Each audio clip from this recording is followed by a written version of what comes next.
खायला जाते दुकानात असं का? माझा हिवाळा दिवस आहे, खाऊन जरा बारीक होऊ द्या.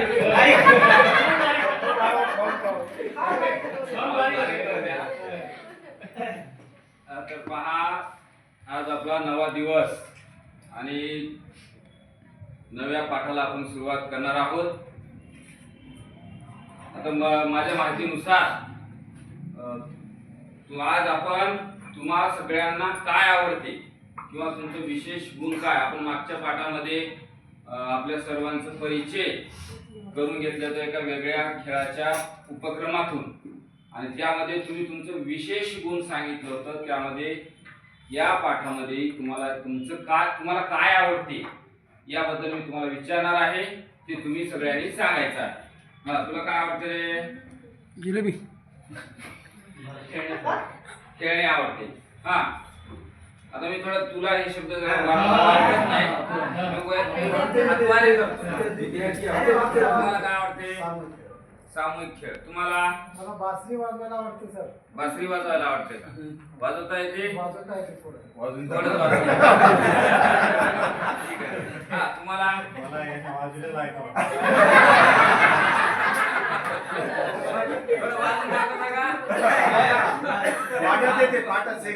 आता बघा, प्रत्येकाचे छंद वेगवेगळे असू शकतात. आता एक कोणाला वाजवा वाटते आणि कोणाला वाजवलेलं. हा हा, तुला काय वाटतं बेटा?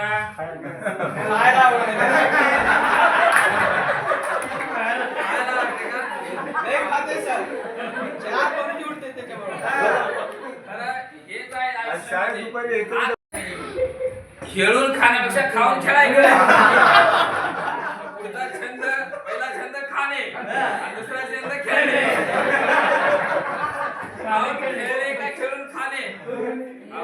लहान वय असं आहे आपलं की खेळूनच खायचं असतं. खाऊन खेळायचं नाही, खेळून खात जा. हा, तुम्हाला? मला तुला काय वाटतं बेटा? मला गोष्टीची छान छान पुस्तकं वाचायला आवडतात. गोष्टीची छान छान पुस्तकं आवडतात. आतापर्यंत किती पुस्तकं वाचली? छानची आहे. एक गोष्ट सांगायला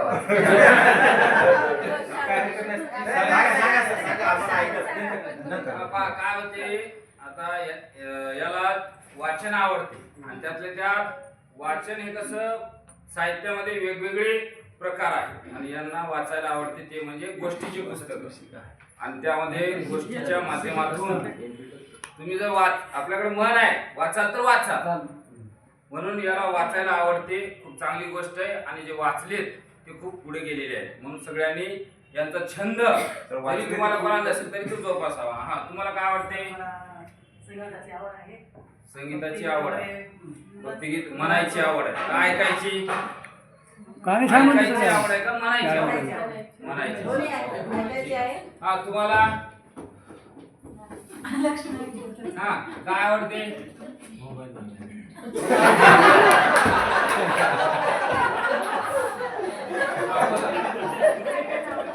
संगीत ऐकायला आवडते. मोबाईल मधलं. हा, मग तुम्हाला काय आवडते?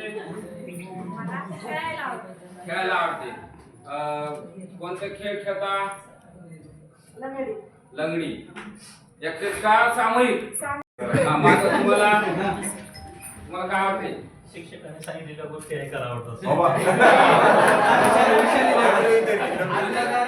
शिक्षकाने सांगितलेल्या गोष्टी ऐका वाटते म्हणून मागे बसले.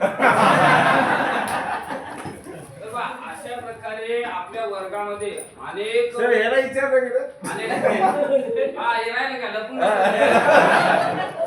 उशिरा आला सर ते. प्रत्येकाचे आपण या ठिकाणी छंद विचारले म्हणजे आवड. तर प्रत्येकाची आवड ही वेगवेगळी आहे. जशी आपल्या हाताची बोटे 5 ही वेगवेगळी आहेत, तसं प्रत्येकाची आवड ही वेगवेगळी आहे. आणि या प्रत्येकाच्या आता आपण प्रत्येकाचीच आवड असं ओढून किंवा मोठ्यानं का विचारले तर प्रत्येकाची वेगवेगळी आहे. आणि एखाद्याला आता यांना बासरी वाजवायला आवडते पण त्यांचं ऐकून अलीगड्या हा छंद आपणही जोपासावा असं इतरांना वाटू शकते आणि या छंदामधून आपल्या आवडीमध्ये वाढ होत जाते. आपली जी आवड आहे प्रत्येकाची, आता यांना वाचायला आवडते, यांना खेळायला आवडते, मग एखाद्या सर, व्यक्तीला मला एक असं वाटतं, सांगायचं. हा सांगा तुम्ही राहिले हा. विचारायचं सर, राहिलं. माझा एक मित्र आहे तानाजी, हा हा त्याला रोज सकाळी पोहायला जायची आवड निर्माण झाली. बरं तर हा. त्याचं पाहून मला बी आवड निर्माण झाली. वा वा मग हे पण आता काय झालंय, हा. आता मी दररोज पोहायला चाललो. ते नाही पण तानाजी गायब झालं सर. आता ती आवड तिने येताना शाळेला उभी येईना तेव्हा झाडं तोडून आणली होती. म्हणजे बोलण्याचा छंद आहे. लावायचं नाही, तोडायचं. तेव्हा झाडं तोडायची. तर ते तानाजीची आवड कमी कशी झाली, काय कारण असं थोडं जाणून घ्यावं. आणि फळ असताना तोडावं लागतं. अजून ते पिकलंय बी नाही बघा. फळाला फळासहित तोडलेलं आहे. फळ पिकलं तर खाऊन घ्या. ते विद्यार्थी विचारायचे बघा तुमचे विषय कसं काय नाही होते. सर, असं करावं हे कसं? पहा, तोडून गेलं तोडणं चांगलं आहे. कच्च्या तोंडीचं. एखादी फांदी तोडली तर त्या ठिकाणी 4 फांद्या वाढतात. हा. तोडणं हे काही वाईट नाही, परंतु आधी तोडणं, कारण आधी तिथं माती. हा, आता आमचे मित्र म्हणाले असं त्यांच्या मित्राने सांगितलंय का, रोज पोहायला येत होते, माझ्यामध्ये आवड निर्माण केली आणि तेच गायब झाले. आता निसर्गापुढे कोणाला चालते का मुलांना? नाही. थंडी वाढली हा. थंडीमध्ये वाढली. थंडी वाढलेली आहे, त्यामुळे तो तानाजी येत नसेल. अच्छा. समजून घ्या तुम्ही. या जगामध्ये एकच गोष्ट आहे, एकमेकाला समजून घेणं. Okay okay. पाण्यात उडी जोपर्यंत मारा. आपण आपल्या मनामध्ये गैरसमज ठेवल्या तर आपण मग पुढे जाऊ शकत नाही. इतरांच्या बाबतीत कधीच गैरसमज करून घ्यायचं नाही. एकमेकाला समजून घ्यायचं आणि समजून घेणं, पुढे जायचं, तरच पुढे जा. नाही तर गैरसमज मनात ठेवून आपण पुढे जाऊ शकत नाही. सर, या ठिकाणी आपण हा तुमचं दादा काय? म्हणत होता मी कशाला घाबरत नाही, थंडीला कसं घाबरत. हा थंडी. तानाजी थंडीला घाबरत नाही, थंडी थंडी तानाजीला तानाजीला घाबरत नाही. घाबरत. हा हे समजून घ्यायचं. कारण तानाजी जर बाहेर पडला तर थंडीचं काय थंडी खरं नाही. थंडी तानाजीच्या घरात जाऊन सांगली ती बाहेर येऊ नको, मला जावं समजून लागेल. घ्यायला शिका. हा, तर अशा प्रकारे प्रत्येकाची आपण या ठिकाणी आवड विचारलेली आहे. त्या आवडीचं छंदामध्ये रूपांतर तुमचं झालं की नाही? झालेलं आहे ना? हा छंद, हा छंद जोपासणं आपल्या आयुष्यासाठी खूप चांगला आहे. मनामधून किंवा निरोगी तुम्हाला राहायचं असेल, स्वस्थ राहायचं असेल तर छंद हे आपल्या आयुष्यामध्ये जोपासले पाहिजे. एकमेकाचे आणखी छंद, यांचा छंद तुम्ही घ्या, तुमचा छंद यांनी घ्या, म्हणजे आपल्या छंदामध्ये वाढ करत जा.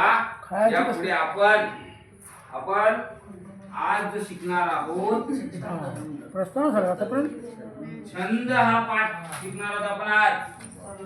छंद काय करा, अजून आपण आता हे विचारलंय तर आपले छंद या ठिकाणी आपल्या शाळेमध्ये संग्रही राहावेत म्हणून प्रत्येकाचा छंद तुमच्या वहीमध्ये लिहून एका पानावर तुमचे जितके छंद असतील तितके छंद आता लिहा आणि मला दाखवा. चला लिहासारखं करा.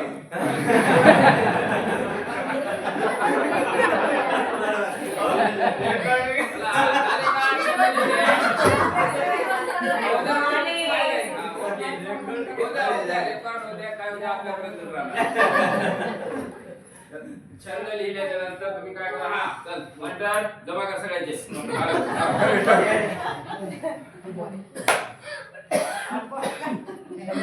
सर हे देत नाही बघा. चालू आहे, हिने चालू आहे. लिहिलेलं. हिने चालू आहे. तो वाटर कशासाठी केलेला आहे? हिने करायचं, हा. सर, यांनी कोरस ठेवलाय सर. मनाचं, हा. काहीच सर, लिहिलं त्या नाही. झाडं तोडण्याचा छंद आहे.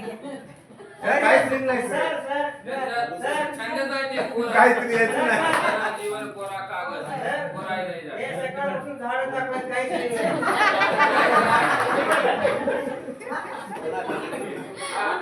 तर मी तुम्हाला उद्या, आज तुमचे छंद सगळ्यांचे विचारून घेतलेले आहे, लिहून घेतलेले आहे. मी तुम्हाला उद्या आपला जो पाठ आहे छंद, आणि या छंदामध्ये उद्या मी तुम्हाला आपल्या अमेरिका हे जे विकसित राष्ट्र आहे त्या विकसित राष्ट्राचे राष्ट्राध्यक्ष राहिलेले अब्राहम लिंकन यांचा जो काही छंद आहे या छंदाबद्दल, त्यांच्या छंदाबद्दल मी तुम्हाला सांगणार आहे. म्हणजे त्याचा छंद काय होता ते मी तुम्हाला उद्या सांगणार उद्या आहे. नको सर, आजच सांगा, उद्या सुट्टी आहे. बरं, थोड्या वेळानं सांगतो. नाही सर उद्या ना काय त्याच्या छंदाबद्दल मी तुम्हाला उद्या सांगणार आहे. आणि तुम्हाला अधिकची माहिती त्यांनी सांगण्याच्या आधी तर तुम्हाला मोबाईलच्या द्वारे गुगलवर तुम्ही अधिकची माहिती तुम्ही घेऊ शकता आणि ते तुम्ही लिहून आणा. मग आपण विचारू किंवा मग तुम्हाला जमत नसेल तर तुमच्या आई वडिलांना विचारा. त्यांनाही जमत नसेल तर मी तुम्हाला इथं सविस्तर असं सांगणारच आहे. अजून त्याच्यासोबत आणखी एक कार्य तुम्हाला मी या ठिकाणी जाता देणार आहे. ते म्हणजे तुमच्या आई वडिलांचे छंद काय होता, त्या आई वडिलांच्या छंदाबद्दल अधिकची चर्चा तुम्हाला घरी करायची आहे. ठीक आहे.